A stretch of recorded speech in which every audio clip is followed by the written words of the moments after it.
May mga bagay na may kanya-kanyang dapat kalagyan.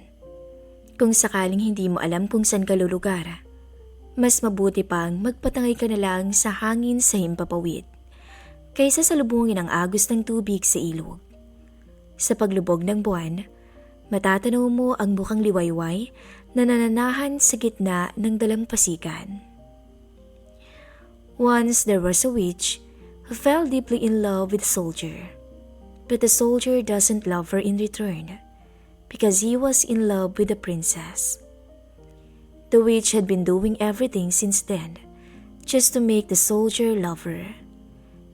And with all her hope and spell, she made it. And a miracle came which made the soldier choose the witch over the princess. It was a starlight when the soldier finally learned to love her with all his heart. And the witch was living a happy life after she got married. Nagpasabog siya ng isang malaking bomba. At talagang tinamaan ako nung makita ko to. Napaka-deadly ng ginamit niyang sandata at aminado akong walang panama pati secret weapon ko. Pagbukas ko ng pinto, gulat na gulat talaga ako sa nasaksihan ko. Magkasiping sila. Talagang nagsisiping sila. At sa sarili pa naming pamamahay. Though, romansahan pa lang ang nadatnan ko, pero natitiyak kong doon din to uuwi. Parang napuruhan na ako sa espada ng babaeng to, na tumagos sa puso ko. Nasaktan ako. Sinong hindi masasaktan kung mauhuli mo ang taong pinakamamahal mo na nakakulong sa kwarto kasamang kalaguyo niya? Anong ibig sabihin nito? I really don't understand kung bakit nakukuha ko pang magtanong. Nataranta ang magaling na lalaki at hindi malaman kung paano ibobotones ulit ang polo niyang kamuntikan ng mahubad ng bruhang parang ayaw pang tumayo sa kama kahit nakita na niya ako. Denisa, let me explain. No, bigla akong napasigaw. How could you do this? Umatras muna ako sa laban. Gagamutin ko muna ang sugat ko. Paghahandaan kong mabuti ang bruhang to at sa susunod naming pagkikita. Sa ngayon, hinila ko muna ulit ang pinto at saka na ako tumakbo ng mabilis palayo. There is where the war begins. Mistress. I hate the word. I hate the woman behind the word. And I hate the man beyond the word. Hindi ko alam kung anong ginagawa ko dito. Parang tangang nakaupo dito sa isang pangit na resto somewhere in San Fernando. Hinihintay ko yung manager na lumabas. Sana tama yung info na nakuha ko na dito nagtatrabaho yung mistress na yun. Since last night na mahuli ko sila sa akto, hindi na siya matanggal sa isip ko. And now, I'm here like a fool, trying my luck to talk to her na lumayo na siya at huwag nang magpakita pa sa amin forever hanggat nakokontrol ko pang anger ko. I put my Gucci shades on nang matanaw ko na siyang lumabas dun sa pinto ng counter. Her beauty made her the most disgusting whore I've ever seen. If I only have the rights na ilampaso siya sa sahig, sisirain ko talagang pagmumukha niya. What are you doing here? Tanong niya nang makalapit siya sa akin. Hindi na ako magtataka kung bakit nakilala agad niya ako. Kagabi lang kami nagkita. In the most horrible way pa. Pero tinandaan agad niya ako. What do you guess? Did you bring your brain para isiping kakain ako sa bulok na restong to? Pagsusungit ko. Nandito ako para tingnan kung anong klaseng potahe bang pinapakain mo sa kanya at parang nabaliw siya sa'yo. O diba ang angas ko? Parang scene lang sa movie. Umupo siya sa tapat ko. Denisa, ayoko makipag-argue sa'yo. Please, open up your mind. And consider that I'm just a woman who fell in love. Aba, hindi ko inasahang pati name ko alam niya. Mukha nito? Pweh, I sigh. Ang kapal naman talaga ng mukha mo no? Hindi yan love. Denisa, please. Huwag ka naman sanang masyadong harsh sa akin. Ang arte talaga ng malditang to. Tinanggal ko ang shades ko at nakipagtitigan ako sa kanya. Ayoko nang pahabain pang usapang to. I wanna go straight to the point. Layuan mo na kami, please lang. Huwag mong sirain ang pamilya namin. Nanggigigil na talaga ako. Gigil na talaga. Bakit nga ba ako nandito at nagagawang makiusap sa babaeng to? Napupuno na ng inis ang utak ko at napupuno na rin ng galit ang palad ko. Denisa, wala naman akong balak sirain ang pamilya. Hindi pa niya nagagawang matapos magsalita. Sinampal ko na agad siya. Kating-kati na talagang kamay ko na masampal siya. Hindi na talaga ako nakapagpigil pa. Ang buong akala ko gaganti siya. Pero hinawakan lang niyang pisngi niya at biglang tumulo ang luha niya. Then pinahigil pa niya yung guard na lalapit sana sa akin. Are you happy now? Sabi niya sa akin. Mata sa mata, tagos sa kaluluwa. Parang naawa ko nung punas-punasan niyang luha sa pisngi niya gamit ang daliri niya. Nakatingin lang siya sa akin. Sinaktan ko siya, pero sa nakikita ko parang wala siyang balak na saktan ako pabalik. Malamang, parte lang to ng bait-baitan na palabas niya at ako pang palalabasin niyang masama. Naging matigas ako. Sinuot ko ulit ang shades ko. Well, that's a mild relief I guess. Kapag hindi mo pa siya tinantanan, mas malala pa dyan ang aabutin mo sa akin. Pagkasabi ko, tumayo na agad ako at hindi ko na hinayaang makasagot pa siya. Ang cool ko lang maglakad at sinupladahan ko ang bawat empleyadong madaanan ko. Hindi naman talaga ako masamang tao. Actually, that was my first time to slap somebody's face. Minsan, kahit gaano pa kabait, may mga tao talagang nakakaya kang gawa ng masama. Kahit ayaw mo, hindi mo pa rin mapipigilang mangyari yun. Kasi nasasaktan ka eh. Siguro naman, may karapatan akong maging animal sa babaeng yun. Siguro naman, makatarungan lang na pagsalitaan ko siya ng masama at saktan. Kasi sinaktan niya ako eh. Mas nanaisin ko pang masampal sa muka kaysa masampal sa puso. Jealousy. Iyan ang punot dulo kung bakit nagkakaganito ko. Ayokong may kahati sa oras niya. Kung papatol siya sa babaeng yun, siguradong mapang-iiwanan ako. Katawan ng puhunan niya at wala akong ganun. Hindi ko siya malalabanan sa ganoong paraan. Ang maaari ko lang ibigay ay contentment. Pero ang bruhang yun, hawak niyang satisfaction. Pagdating ko sa bahay, nararamdaman ko pa rin ang nerbiyos. Kapag nagsumbong ang babae yun, siguradong masasabol na naman ako. Dumiretso ako sa kusina para sana uminom ng tubig. Nagulat na lang ako nung may datnan akong nagkakape sa dining habang nagbabasa ng dyaryo sa tablet niya. Ano kayang ginagawa niya dito? Why are you here? Tanong ko. Alam ko kasi nasa office siya sa ganitong oras. Nalingon niya ako at binitawan niya ang hawak niyang kape. Oh, Denisa, can we talk? So nagsumbong na siya sa'yo. Ang bilis ah, sabi ko, sa pag-aakalang tungkol doon ang pag-uusapan namin. Baka kako tinawagan na siya ni Bruja kaninang pag-alis ko sa resto, kaya napauwi siya sa bahay ng ganito. Anong nagsumbong? Sino? Sus, sino pa ba? E di yung magaling mong kabit. Biglang nanlisik ang mga mata niya. Will you stop her calling kabit? At ano ba dapat ang isumbong niya? Nagkita ba kayo? May ginawa ka bang masama? OMG, hindi pala niya alam? Means, hindi pala nagsumbong ang Bruja. Sino ba kasing babaeng yun? Pag-iiba ko sa usapan. Pinaupo niya ako sa tapat niya. Mukhang napakahalaga ng sasabihin niya, kaya naupo na lang ako at nakinig sa kanya. She is Matilda. Tangina. In fairness, bagay ang name niya ha? Maldita. And I will marry her as soon as possible. What? Napatayo ako sa sobrang gulat ko at napampas pa sa ibabaw ng mesa. Just, what did you say? Are you out of your mind? Denisa, calm yourself down.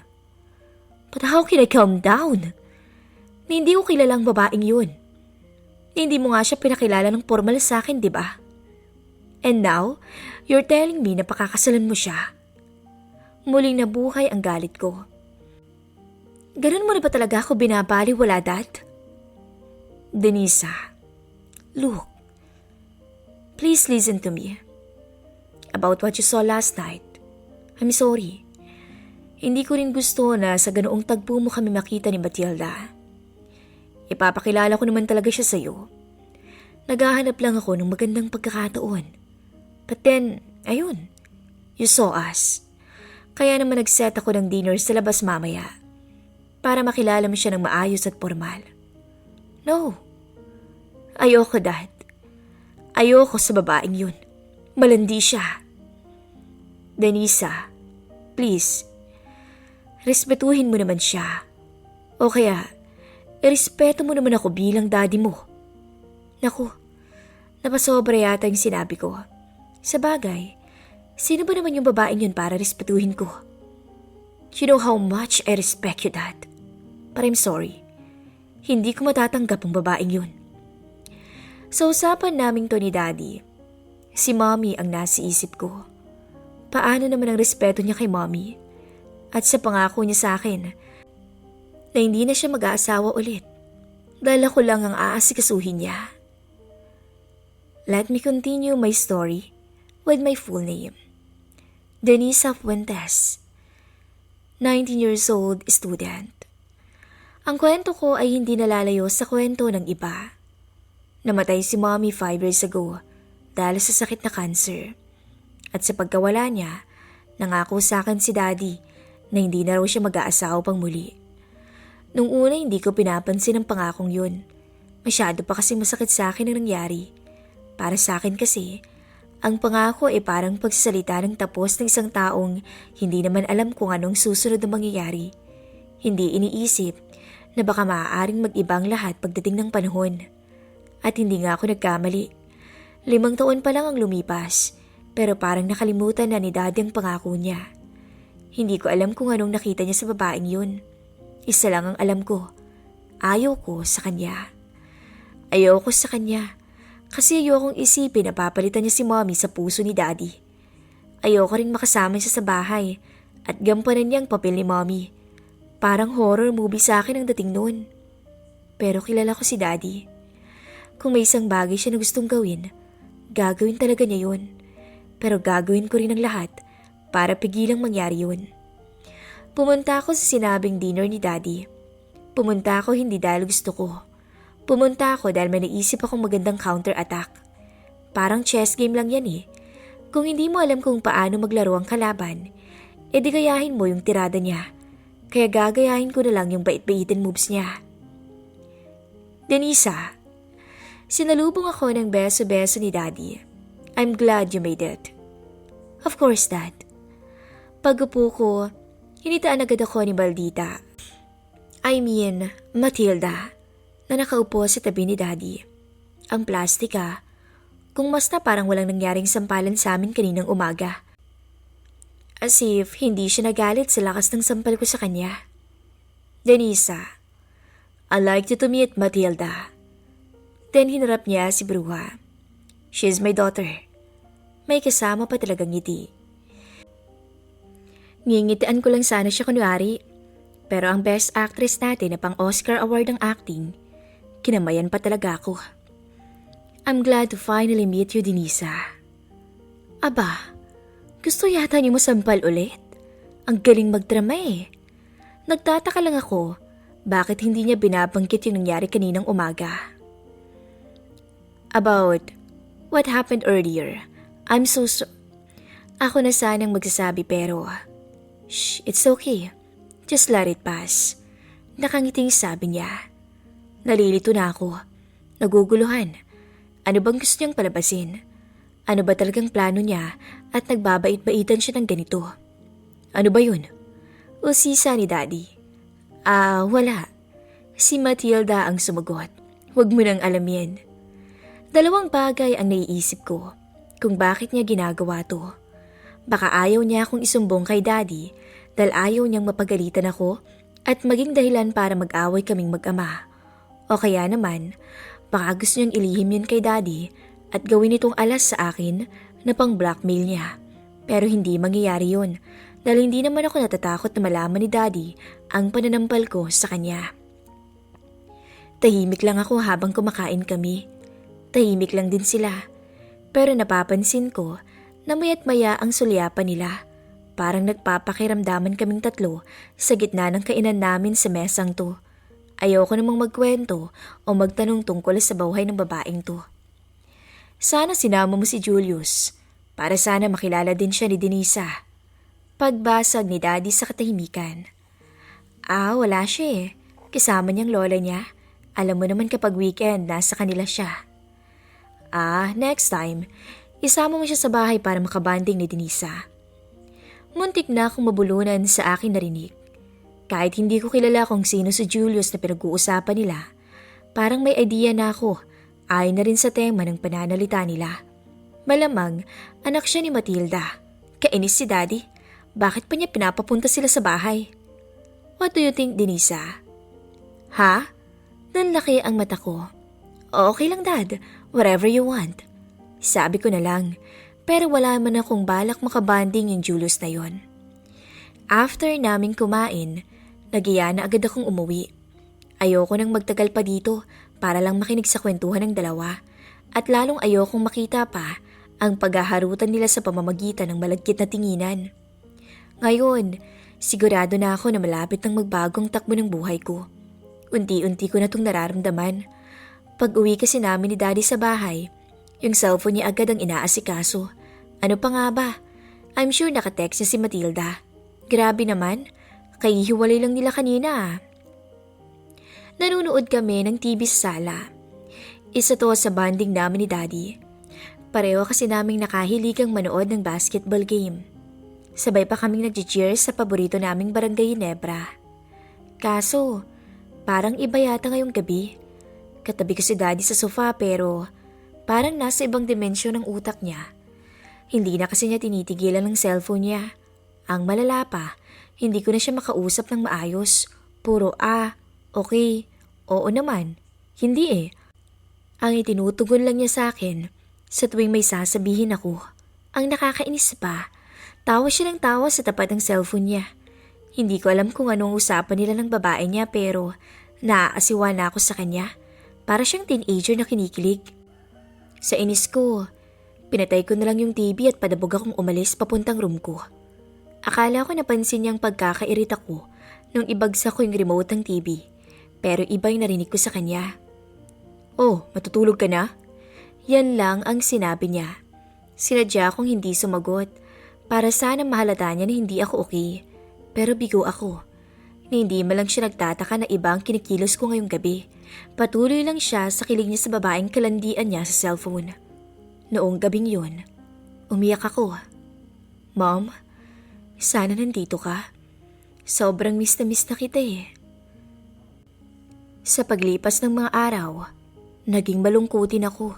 Palagi akong umiiyak mag-isa sa loob ng kwarto ko.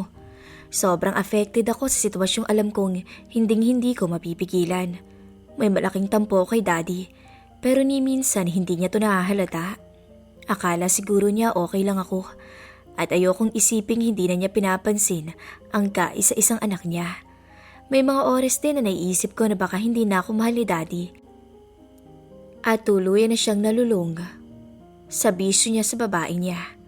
Sa edad kong to, nauunawaan ko na may pangangailangan si daddy bilang isang lalaki kaya hindi ko siya masisisi kung mambabae siya. Okay lang sana ko kung yun lang yung habol niya sa babaeng yun na ginagamit lang niya pamparaos. Pero sa nakikita ko kay daddy, mukhang seryoso siya sa babae na yun. And it seems to me that he already have strong feelings for her. Paano ba naman? Tinutuon niya yung sinabi niyang pakakasalan niya si Matilda. 2 buwan lang ang lumipas at iniharap na niya sa altar ang hanggang ngayon kinukonsider kong mistress niya. Tinuloy pa rin ni daddy ang kasal na yun. Sa kabila ng malaking pagtutol ko, hindi na niya naisip kung anong mararamdaman ko. Wala siyang paki kahit nakikita na niya ako nasasaktan. Hindi sana ako dadalo sa kasal nila pero may sinabi sa akin yung classmate ko na medyo nakatulong sa akin to change my mind. At siya si Rogie, yung classmate ko at the same time crush ko. Nasa school corridor ako noon. Nagbabasa ako ng pocketbook. Yun talagang pampalipas oras ko. Lalo na't isa akong lone wolf sa school. Walang kaibigan, laging nag-iisa. Hindi kasi ako yung tipo ng tao na sumasama sa mga grupo-grupo. Hindi ako pala barkada, pero wala naman akong nakakaaway. Pero sa buhay estudyante ko, may mga lalaking pumuporma din sa akin. Ako kasi ang muse sa school, at kapag sinabing muse, syempre alam na. But those guys didn't catch my attention. Mas nahihiwagaan kasi ako sa lalaking hindi pumapansin sa akin. Alam mo yun, yung parang may gayuma ka at nahuhumaling lahat ng guys sa'yo, pero may isang guy na hindi tinatabla ng gayuma mo. At ang kais-isang guy na yun ay walang iba kundi si Rogie. Simpleng araw lang yun. Habang hinihintay namin yung professor namin, tumatambay muna kami sa koridor. Yung iba nagkukwentuhan, may naghaharutan, at ako ang bukod tanging nagbabasa ng pocketbook. Alam ko, nasa paligid lang si Rogie, pero hindi ko inasahan at hindi ko lubos akalain na noong araw na yon ay kakausapin niya ako. Denisa. Nagulat ako nung kinalabit niya ako sa braso. Tapos paglingin ko ay may inabot siyang panyo sa akin. Sa'yo yata to, sabi niya. Nang mapatingin ako sa kanya, parang may fireworks sa loob ng mga mata niya. Hindi naman akin yan eh. Sagot ko sa kanya nung ma-recognize kong hindi ko pagmamayari ang panyo. Hirap no? Sunod niyang sabi. Ha? Nagtaka ko kung ano yung tinutukoy niyang mahirap. Hirap kapag kailangan mo ang isang bagay pero hindi mo pagmamayari. Wow naman, parang may nahugot ako dun ah. At ang unang pumasok sa utak ko, syempre si Daddy. Kailangan ko siya, pero hindi ko na siya pagmamayari. Hindi akin yan, pero paano mo nasabing kailangan ko yan? Sunod kong tanong sa kanya. Alam mo kasi, may lahi kami na fortune teller. Wika niya. Ano? Fortune teller? Manghuhula? Talaga? Napangiti ako. Sige nga, anong nababasa mo sa akin? Tumindig ako at hinarap ko siya. Nakikita ko, umiiyak ang puso mo. At kailangan na kailangan niya tong panyong dala ko. Napatitig ako sa kanya. At noong mga sandaling yun, parang gusto ko siyang yakapin at magpa-comfort sa kanya. Hindi ko pinapahalatang pinagdadaanan ko kahit kanino, pero siya, nakita niya yun. Hindi ko alam kung anong magic spell ang gamit niya. Pero napasaya talaga niya ako at nagawa kong ikwento sa kanya ang problema ko kay Daddy. Pati yung tungkol sa kasal na hindi ko sana dadaluhan sinabi ko. Sabi ko wala na si Mommy at ngayon magpapakasal si Daddy sa ibang babae at ayaw ko yun. Ayaw mo bang sumayang Daddy mo? Sabi niya. Bakit? Hindi ba siya masaya sa akin? Sabi ko naman. Bakit? Napapaligaya mo ba siya? Nagulat ako sa sinabi niya, kaya bigla ko siyang nasapak. Sapul lang naman siya sa mukha. Bastos ka. Sex kasi ang unang pumasok sa isip ko sa tanong niya. Aray ko? Napatras pa siya. Bakit mo ako sinuntok? Grabe, ang cute pa rin niya. Ikaw bastos ka? Ano bang pinagsasabi mo dyan?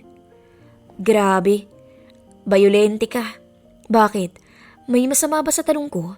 Siguro nga napapasaya mo siya. Pero hindi buo ang ligayang nararamdaman niya. Natural lang yun sa isang tao, no? Basta. Walang kwenta yung sinasabi mo.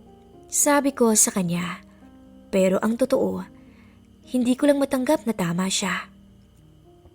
Ewan ko sa'yo. Ang tigas pala ng ulo mo. Hindi ka naman pala mapagsabihan eh. Hindi ka marunong makinig. Sarili mo lang pinapakinggan mo. Aba, galit na ba siya? Bakit? Sino ka ba sa akala mo para pagsabihan ako? Wala kang pake sa buhay ko, no? Teka nga, bakit pala bigla kami nag-away? Pero sa kabila ng sinabi kong wala siyang pake sa buhay ko, ay nagsalita pa rin siya. Pumunta ka sa kasal ng Daddy mo. Kung talagang mahal mo siya, at mahalaga siya sa'yo. Dahil ikaw lang ang kukumpleto sa kasiyahan niya sa araw na yun. At saka niya ako iniwan. Iyon ang dahilan kung bakit kahit ayaw ko, pumunta pa rin ako sa kasal. Para sa kasiyahan ni Daddy. Akala tuloy niya okay na sa akin ang lahat. Akala niya tanggap ko ng kabit niya. Thinking na si Mommy ang orihinal na asawa.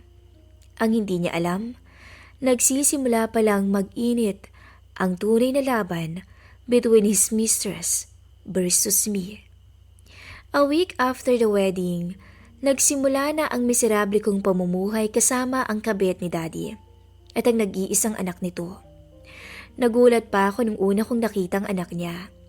Palabas na ako ng kwarto noon, Sunday ng umaga. Kagigising ko lang. Pagbukas ko sa pinto ng kwarto ko, nakita ko siya na nakaupo dun sa may sala at sarap ng buhay habang nanonood ng TV.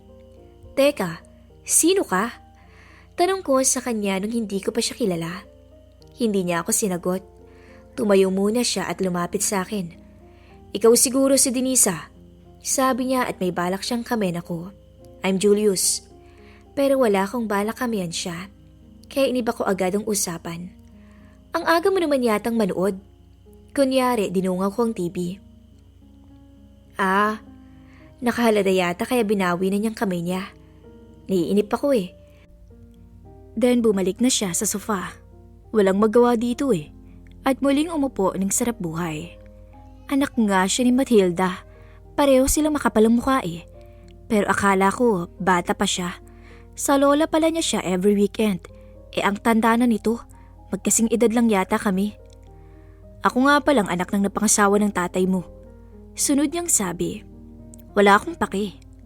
Sinungitan ko siya at tinalikuran. Pumunta na ako sa kusina dahil ayoko nang makipag-usap pa sa kanya. Haha, nice to meet you Denisa. Pangaasar pa niya.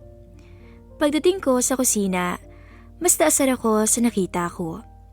Nadatnan ko si Matilda na suot yung apron ni Mami habang naghihiwa ng onion sa tabi ng induction cooker, habang si Daddy nagkakape sa dining table. Aba, feelingerang buruha. Bakit niya ginagamit ang apron ni Mami? Bakit hindi niya dinala yung kanya? Oh, Denisa, gusto mo ba ng coffee? Gagawin kita, wait lang. Nakangiting sabi sa akin ni Matilda. Ayoko.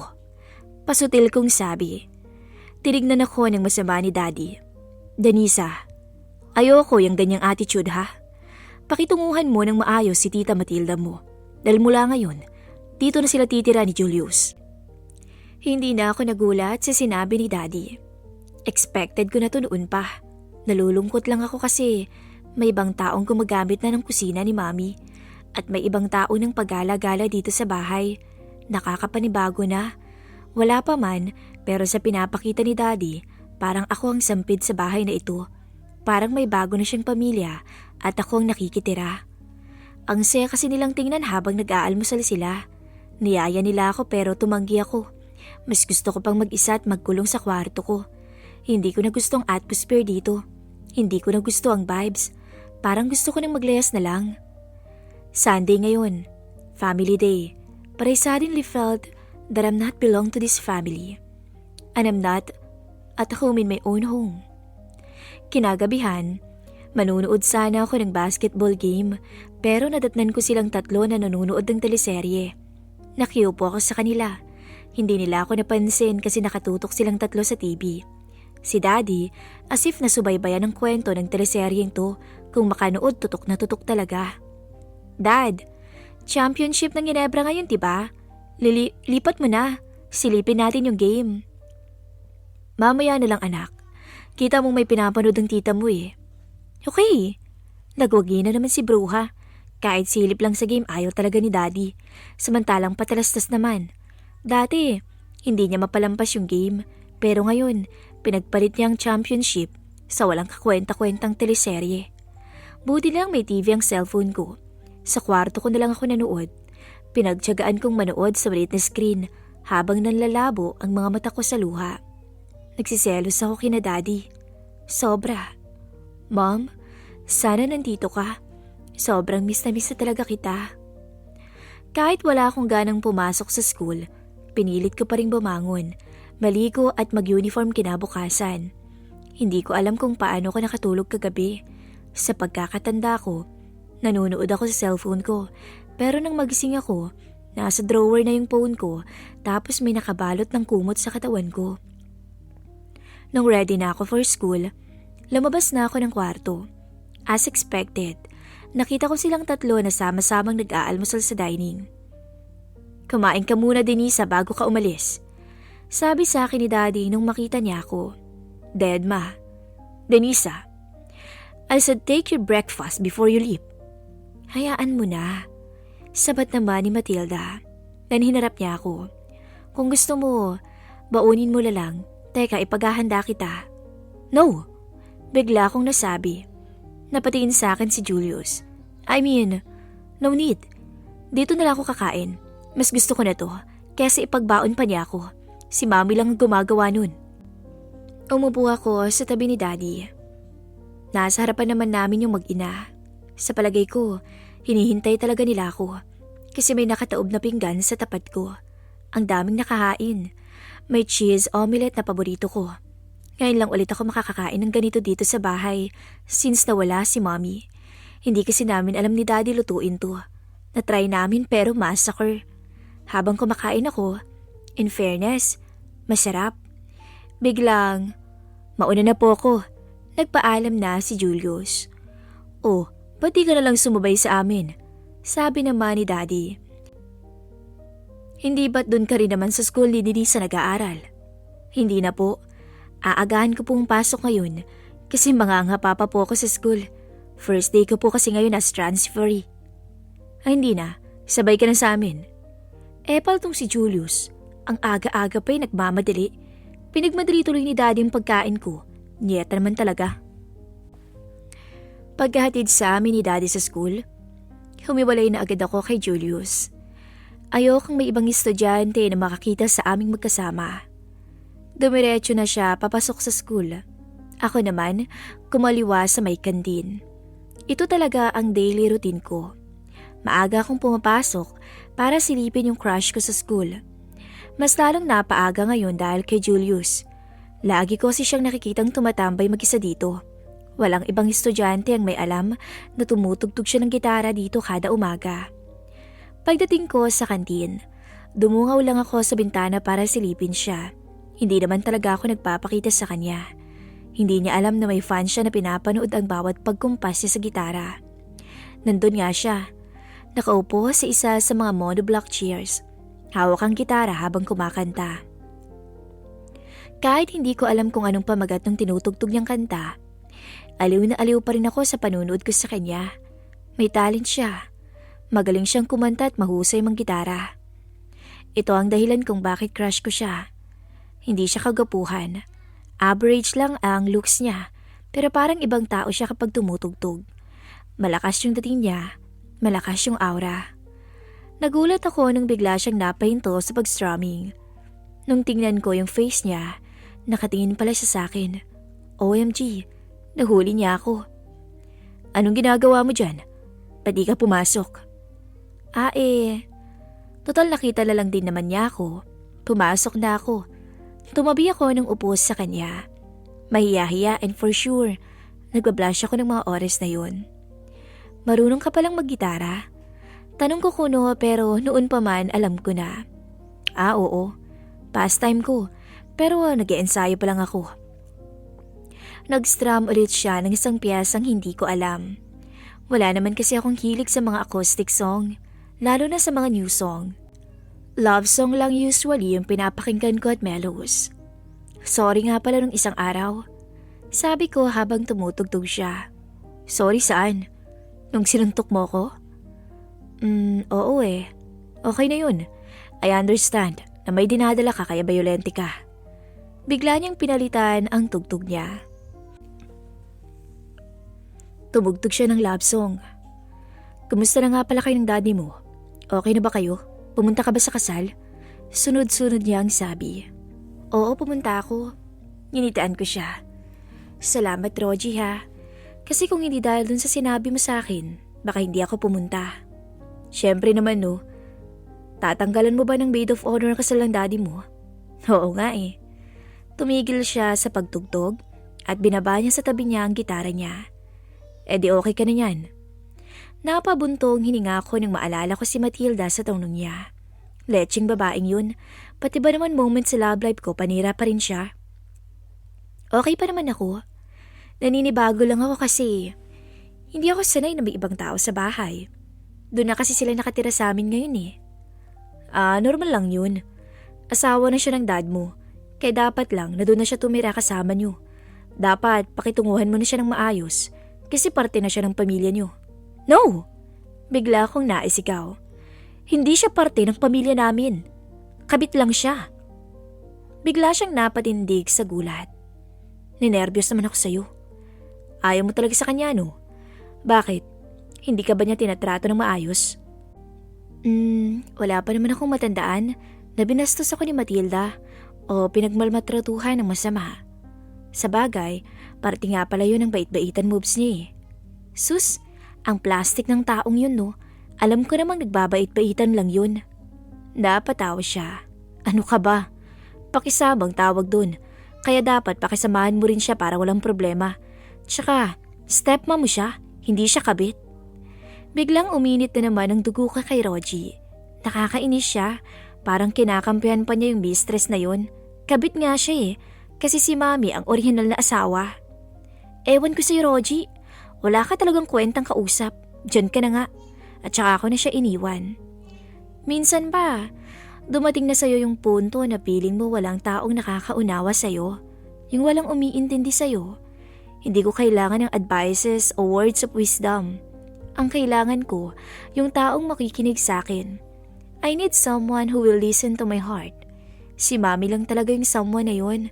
Sana nandito siya. Feeling ko, nag-iisa lang ako sa mundong ibabaw.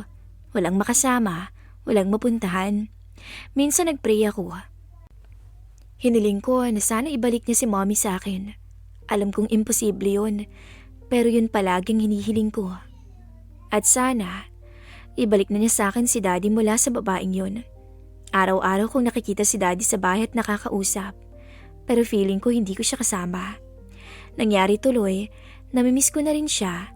Namimiss ko na yung dating daddy ko. Noon, kahit kaming dalawa lang sa bahay, masaya pa rin kami.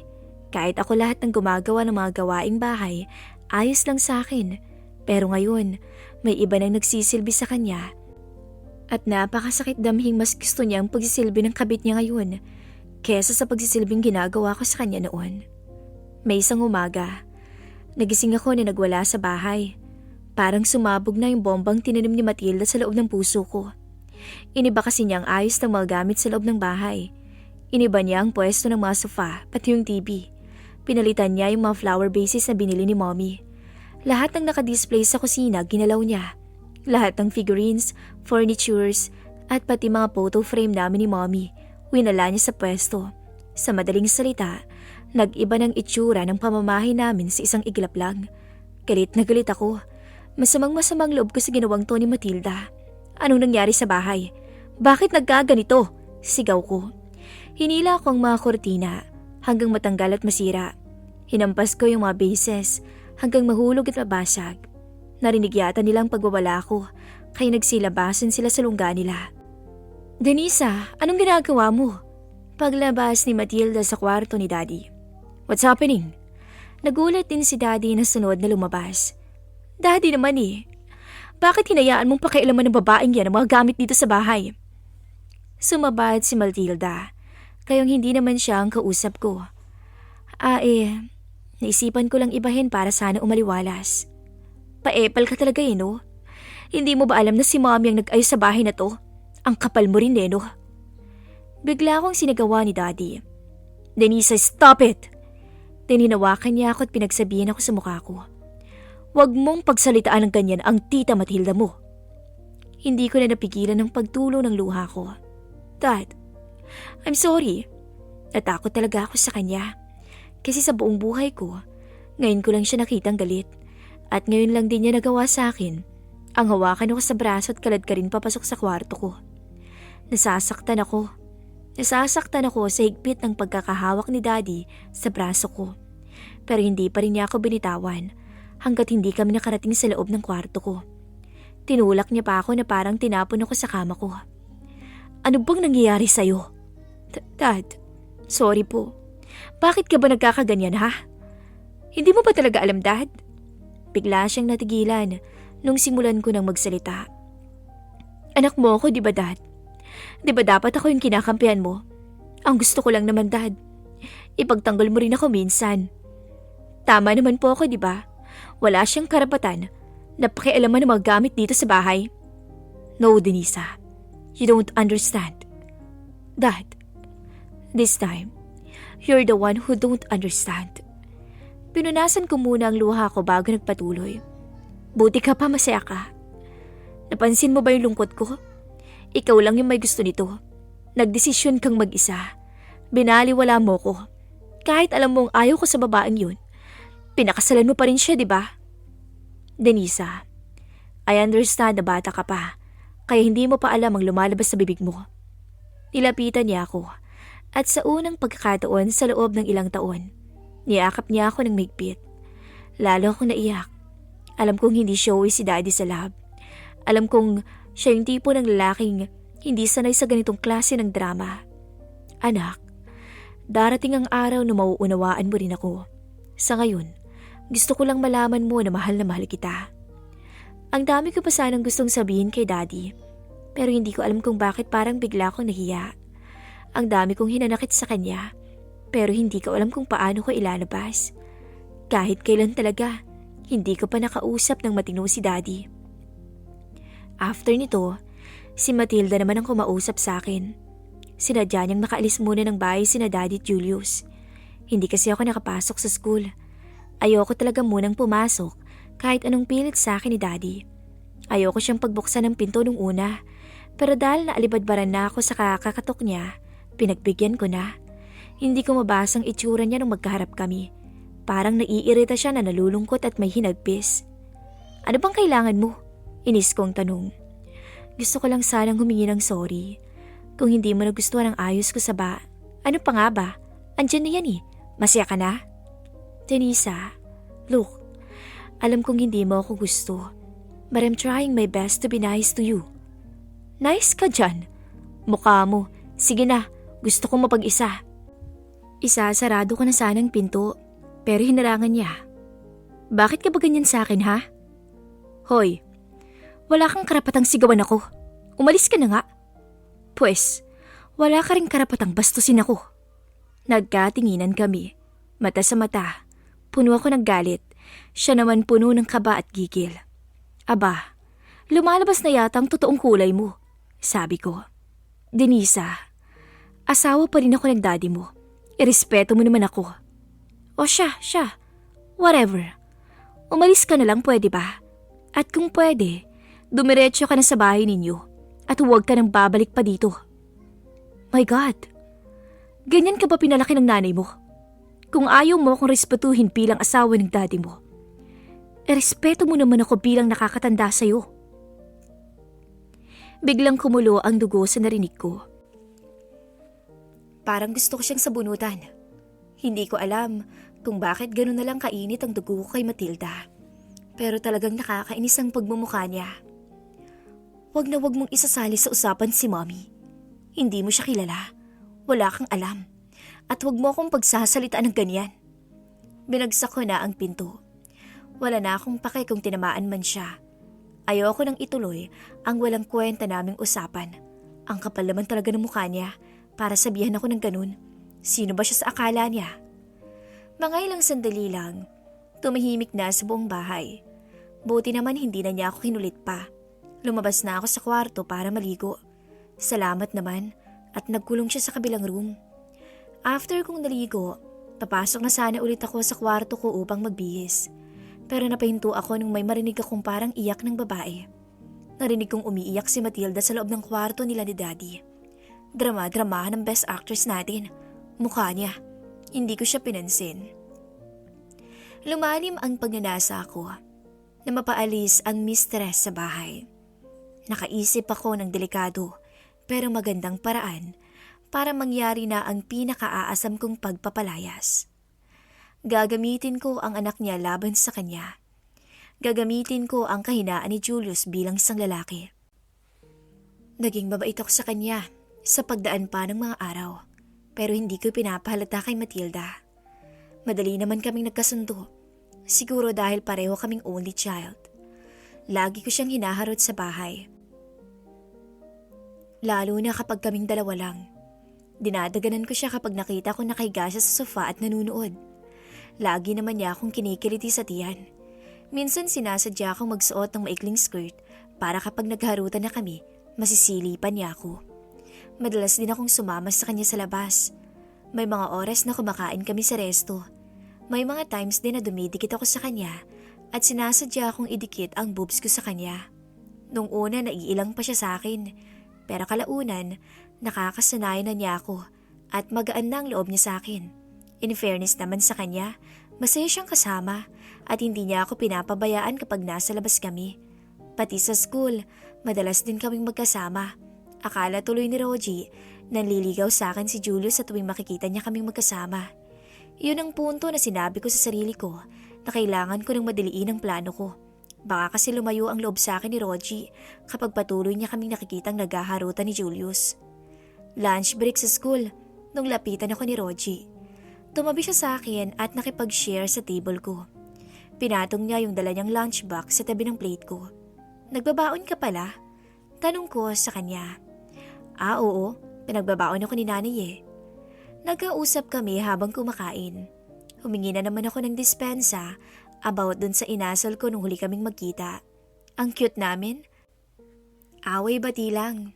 At ngayon, bati na naman kami. Sana tuloy-tuloy na to. Sinulipan ko siya ng palihim. Natahimik kasi siya, pero napapansin ko sa kanya na parang di siya mapakali. Denisa, pwedeng magtanong? Hala, itatanong na ba niya kung pwede ko siyang maging boyfriend? Oo naman, ano naman yun? Boyfriend mo ba si Julius? Si Julius? Nagulat ako. Aba, alam niya name ni Julius ah. Hindi no? Okay. Nagsiselos ba siya? Siguro natanong niya yun kasi palagi niya kaming nakikitang magkasama. Ayaw ko sanang sabihin sa kanya yung tungkol sa plano ko. Lalo na kung paano ko yun gagawin. Pero baka iwasan niya ako kapag patuloy niyang iniisip na may something sa amin ni Julius. Sa tingin ko kasi, parang hindi siya convinced sa sinabi kong hindi nanliligaw sa akin si Julius. Ang totoo, anak siya ni Matilda. Matilda? Oo, si Matilda, the maldita. Siya yung kinukwento ko sa yung kabit ni Daddy. Makakabit ka naman. Ayan ka na naman eh, huwag ka nang kumontra. Yung sa amin ni Julius, parte lang yun ang palabas ko. Palabas? Hina namang pumick up. Oo, palabas. May plano kasi ako sa mag-inang yun. Sa gagawin kong to, tingnan ko lang kung hindi pa sila mapalayas. Desidido na talaga ako sa plano ko. And this time, si Daddy na mismo ang magpapalayas sa kanila at sa ayaw at sa gusto nila, aalis sila. Araw ng linggo, nang maisipan kong isagawa ang plano ko. Iyon lang kasi ang magandang pagkakataon na nakita ko. Sa tinagal-tagal ko nang binabalak to, sa wakas, maisasakatuparan ko na rin. Gabi nung makita ko si Julius na abala sa kusina. Hindi ko sigurado kung anong ginagawa niya, pero parang nagtitimpla siya ng juice. Lumabas ako ng kwarto ko na nakatapis lang ng towel. Hindi ko to nakaugalian, ang maglakad ng hubad at tanging towel lang ang nakabalabala sa katawan ko. Kaya nung makita ko ni Julius, talagang nagulat siya.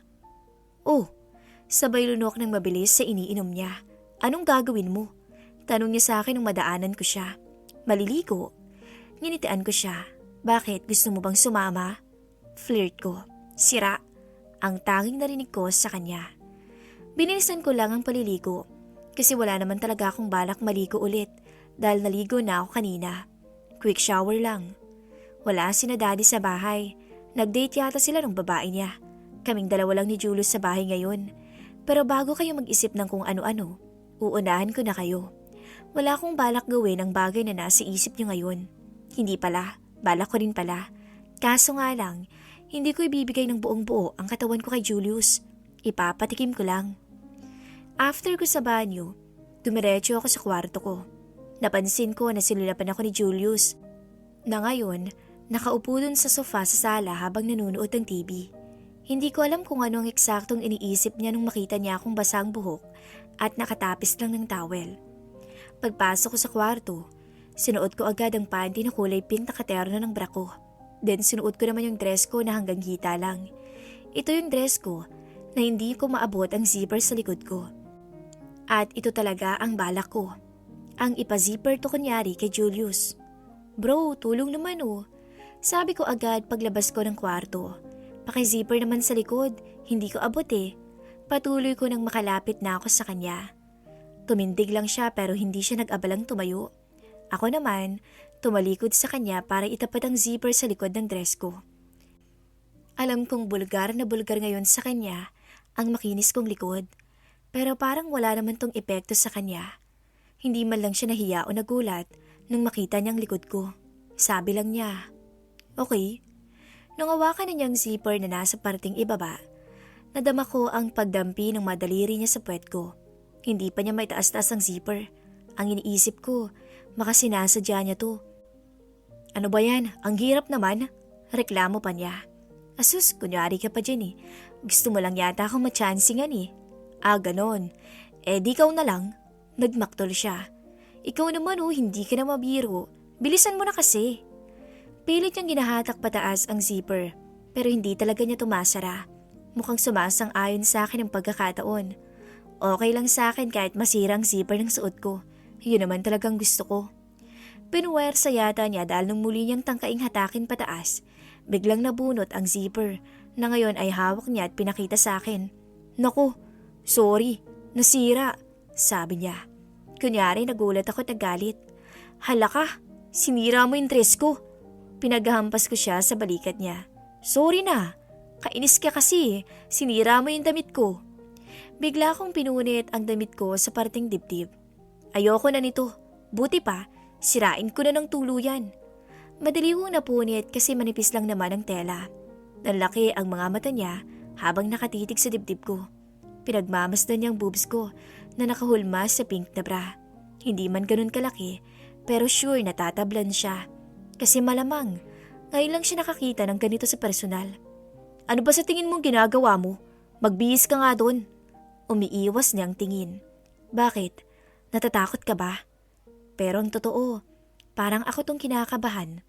Bading ka yata Julius eh. Napatingin siya sa akin. Hindi ako bading no, nahihiya lang ako. We, sabihin mo bading ka lang. Lalo ko pang tinutok sa kanya ang boobs ko. At tuluyan kong inalis ang dress ko. Bading, bading. Inaasar ko siya. At the same time, tinutokso ko.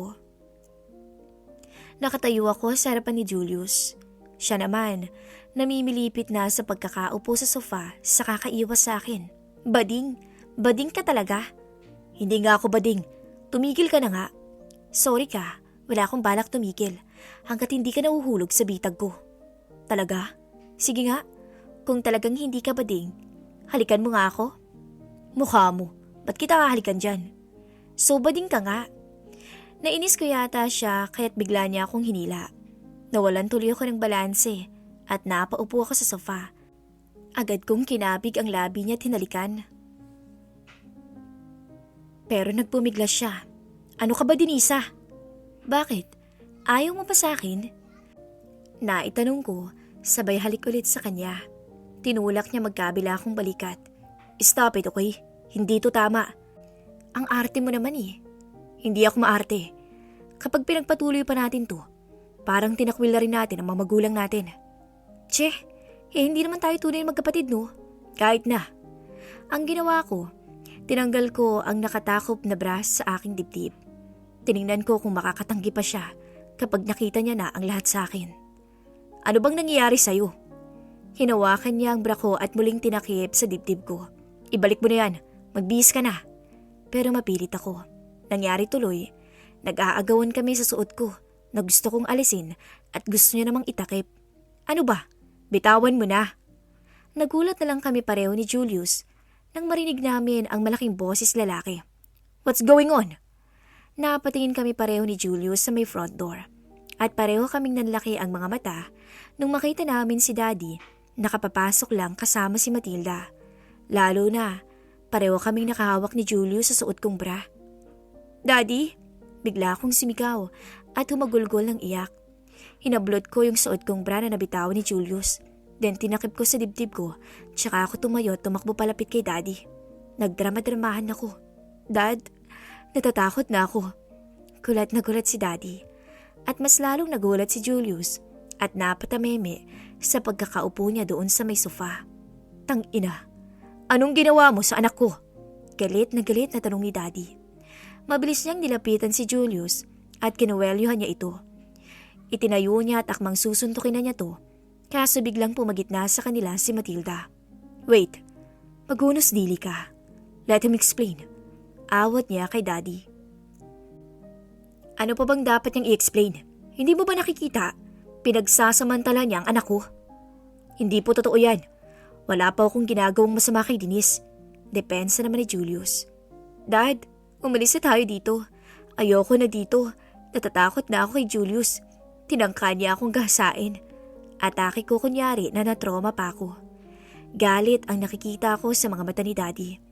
Gusto talaga niyang saktan si Julius, pero hindi niya magawa kasi nakaharang si Matilda. Denisa, ano to? Ano bang nagawa kong kasalanan sa'yo at ginaganito mo ko? Naiiyak na sabi ni Julius, pero mas matindi ang huwad na iyak ko. Huwag ka na magmaang-maangan pa, Julius. Walang hiya ka. Ako na nga tong pinagsamantalan mo, ikaw pa tong ganyan. Rod, bitawan mo ang anak ko. Utos ni Matilda kay Daddy. Biglang kumalma si Daddy. Binitawan niya ang kwelyo ni Julius habang nakatingin sa punit na dress ko. Umalis ka na, Julius. Bago pa magdilim ang paningin ko sa'yo, sabi ni Daddy. Pero tito, wala po akong ginagawang masama sa anak ninyo. Sabi ko, umalis ka na. Sumigaw na sabi ni Daddy. Rod, naniniwala ako sa anak ko. Sabat ni Matilda. Alam kong hindi niya magagawa ang bagay na ito. Kilala ko siya. At kilala ko rin ang anak mo. Matilda, please. No, Rod. Alam kong ayaw sa akin ang anak mo. Pero hindi ko inasahan na umabot na sa ganito ang pagkaayaw niya sa akin. Then hinarap ako ni Matilda. Denisa, kung ginagawa mo to para mapaalis kami, sige, nagwagi ka na. Ngayon din, aalis na kami.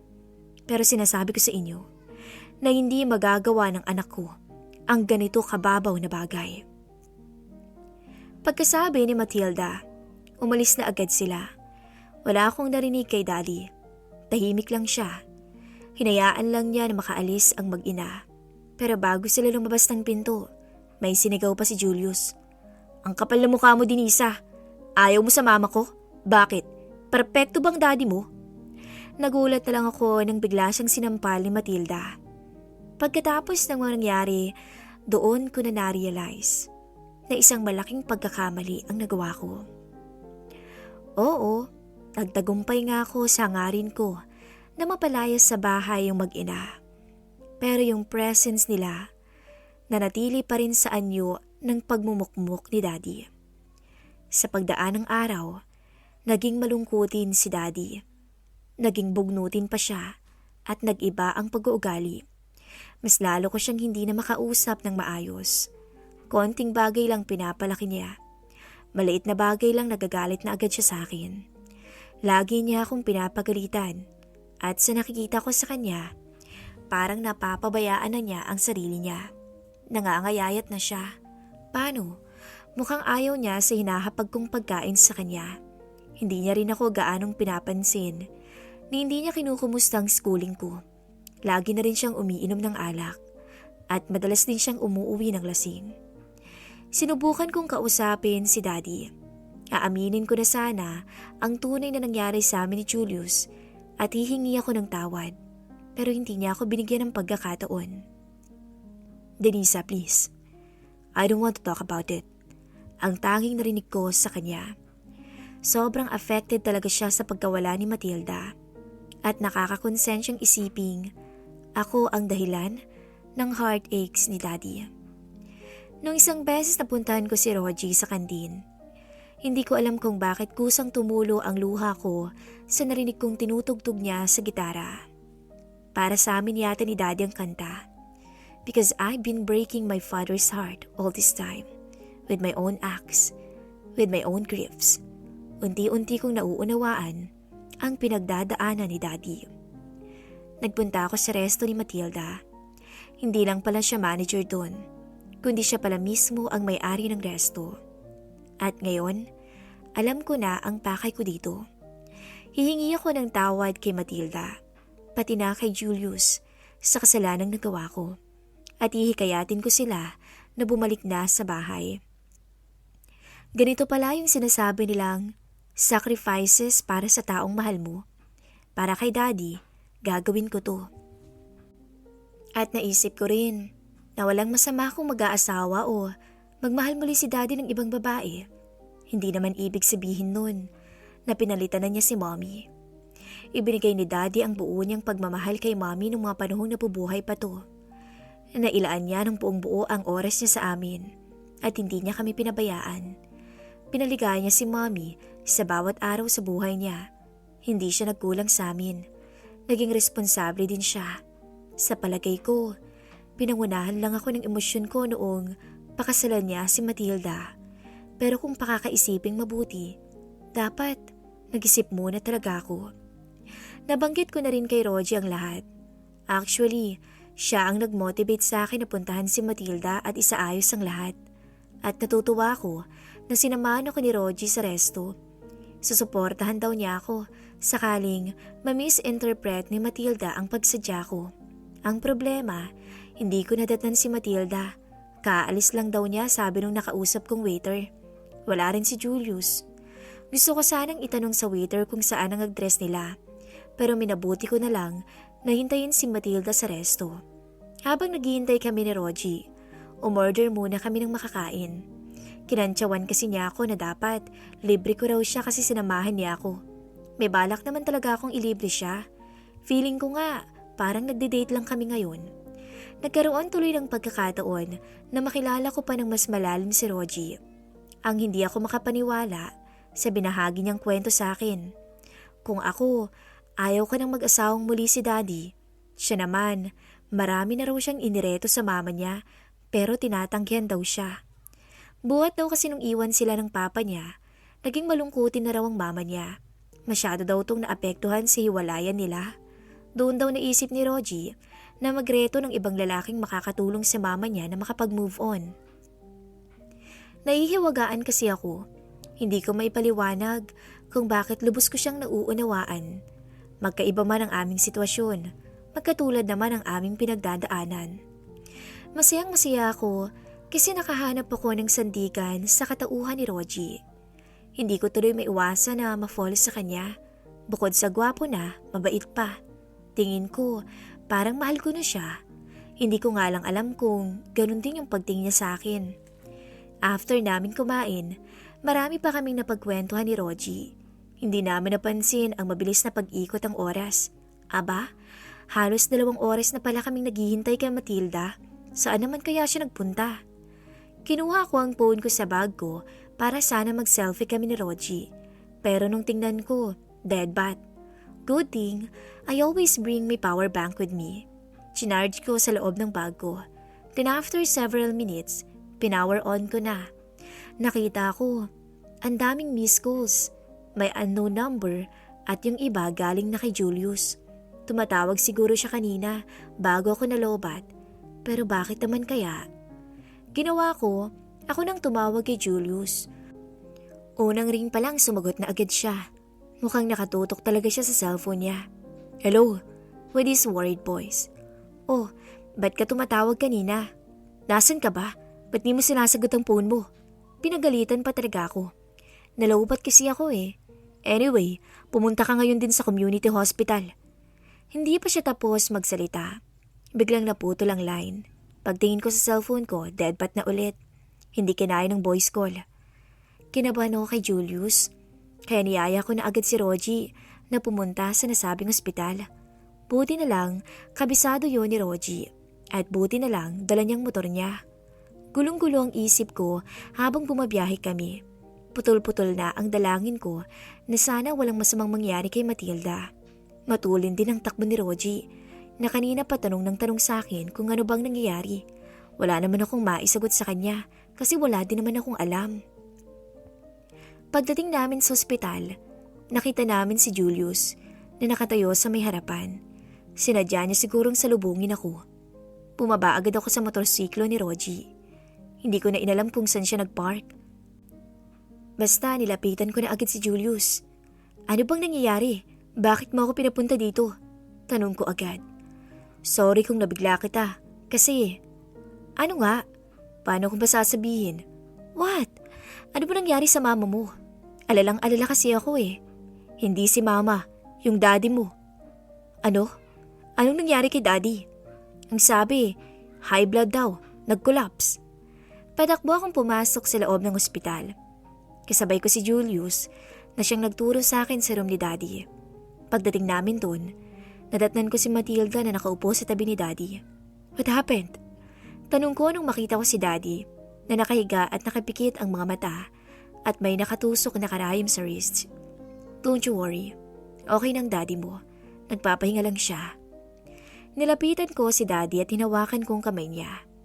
Naiiyak ako. Kasi wala man lang ako sa tabi niya nung isinugod siya dito. Tinatawagan ka raw ng office mate niya kanina pero hindi ka nila makontak kaya akong tinawagan nila. Pagpapaliwanag ni Matilda.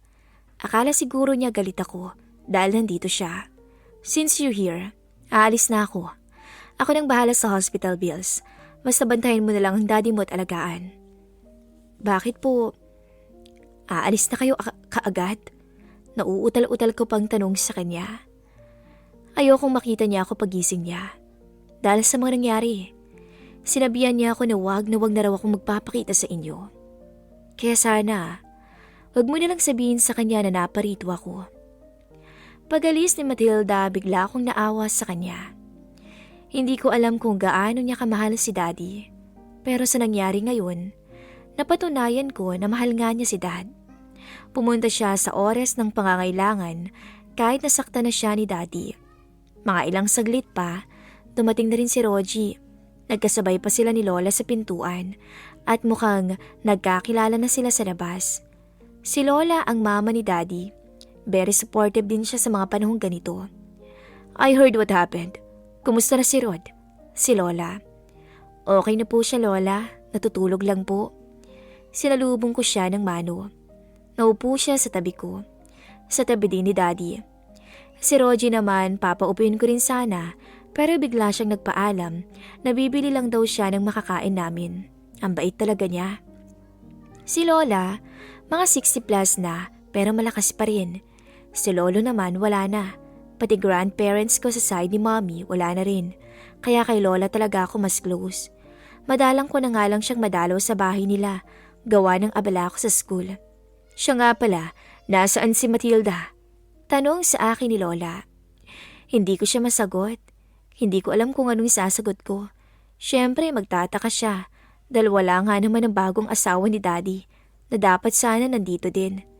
Sa tanong niya, yung hiwalayan nila ni Daddy at Matilda ang unang pumasok sa isip ko. At yung mas kinabagabag ko ay yung naging dahilan sa likod ng hiwalayang yun. Kaalis lang po niya la, sayang di kayo nagpang-abot. Ganun ba, Iha? Saan naman siya pumunta? Ewan po, baka may urgent lang po sa resto niya. Sa usapan namin, mukhang di pa nakakarating kay Lola ang balitang hiwalayan. At sa palagay ko, hindi dapat akong unang magsabi sa kanya about sa bagay na iyon. Mabuti na lang at iniba ni Lolang usapan. Kumusta ka naman, Denisa? Tanong niya. Hinawakan pa niya ang kamay ko. Okay lang naman po. Kayo po, sina Tito po kumusta din? Yung bunsong kapatid ni Daddy ang tinutukoy ko na kasama sa bahay ni na Lola. Okay naman kami. Hindi nakipagtinginan sa akin si Lola. Kumusta naman kayo ni Matilda? Pinapakisamahan ka ba niya ng maayos? Medyo kinabahan ako sa sunod niyang tanong. Nung araw ng kasal ni Daddy at Matilda, isa si Lola sa mga taong nakita kong natuwa at masaya. Medyo nainis pa nga ako noon dahil sa nakikita ko kay Lola na boto siya kay Matilda para kay Daddy. Kaya hindi siguro makabubuti kung ikukwento ko pa kay Lola ang mga pinagdaanan namin ni Matilda sa bahay. Opo, mabait po siya sa akin. Sagot ko na lang. Napangiti siya. Talagang mabait yang si Matilda.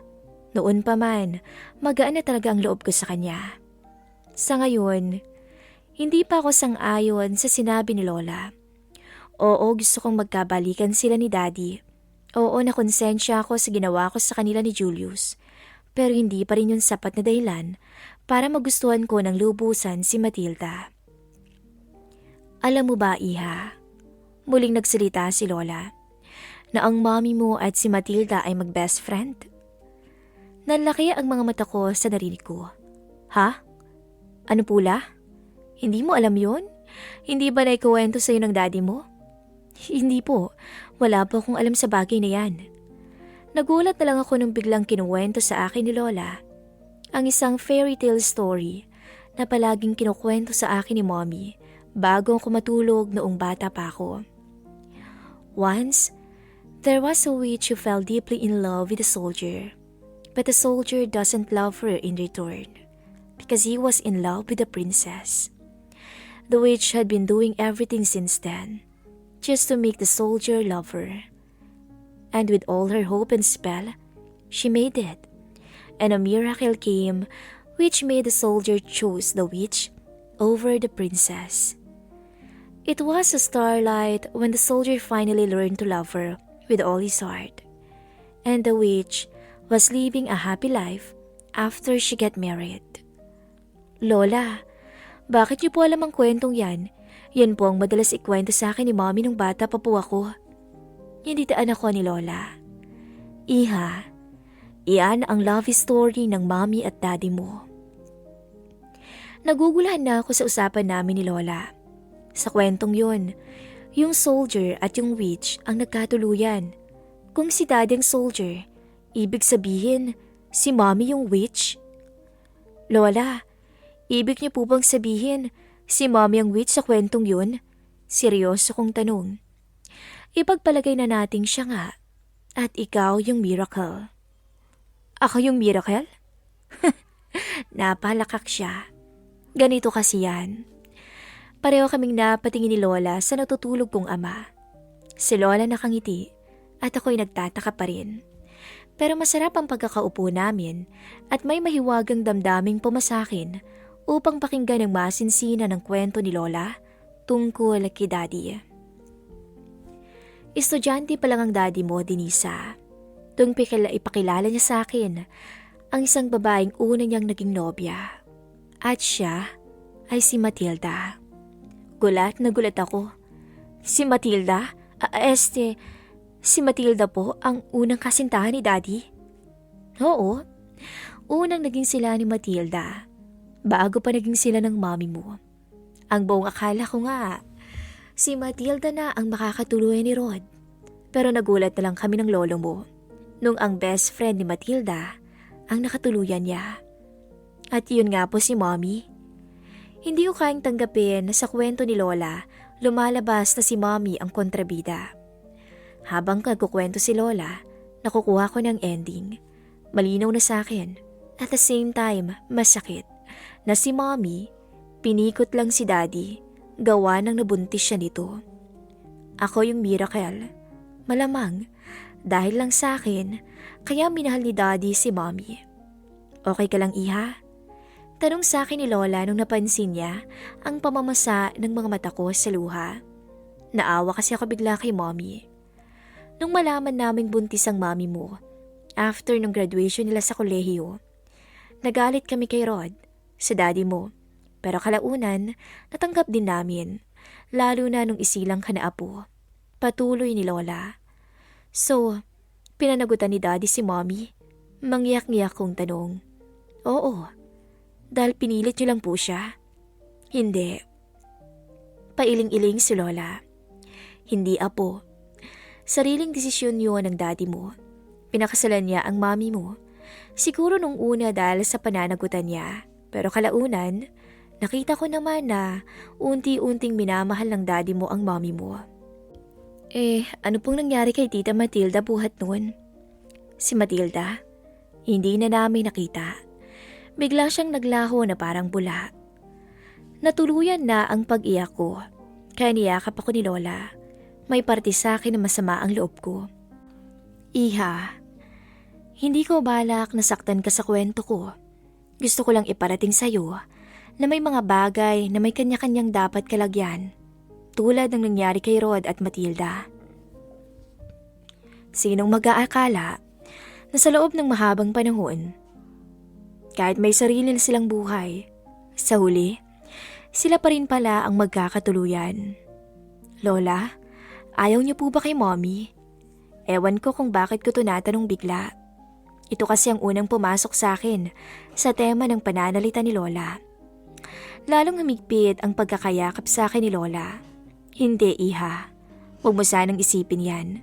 Kung alam mo lang, ako ang unang nasaktan nung malaman kong may cancer siya. Umiiyak ako gabi-gabi at pinapanalangin na sana'y gumaling siya. Naalala ko nga ang mga panahong yun nang malaman naming may cancer si Mommy. Laging nasa tabi ni Mommy si Lola. Lagi siyang nandun para tumulong at sumuporta. At si Lola ang madalas na bantay ni Mommy sa ospital. Alam mo ba, nung sabihin ng doktor na may taning ng buhay ng Mommy mo, biglang naiyak si Lola. Pinahanap niya si Matilda. At nandoon ako nung lumuhod ang Mommy mo sa harap ni Matilda upang humingi ng tawad. Saksi ako sa lahat ng yun, iha. Parang nakahinga ng maluwag ang Mommy mo pagkatapos ng lahat ng yun. Everyone has their own great love story. But I don't think if my mom's story is one of those. Marami pala siyang heartaches noon. Pero sa kwento ng buhay nila, sa tingin ko, mas maraming heartaches sina Daddy at lalo na si Matilda. Hindi talaga natin maipapaliwanag ang eksaktong kahulugan ng salitang tadhana. Siguro nakatadhana si Daddy para kay Mommy at nung namatay na siya, doon na natapos ang lahat. Na ngayon, ibinigay na kay Daddy kung sino talaga ang babaeng itinadhana para sa kanya. At iyon si Matilda. Sila ang tunay na nakatadhana para sa isa't isa hanggang wakas. Sa kwento ni Lola sa akin, unti-unting nag-iiba ang pagtingin ko kay Matilda. Marahil, ito na nga ang pagkakataong matagal na panahon niyang hinintay upang makapiling ang taong mahal niya. Sa pagdaan pa ng araw, nakita ko ang pagmamalasakit ni Matilda para kay Daddy. Inalagaan niya to sa ospital.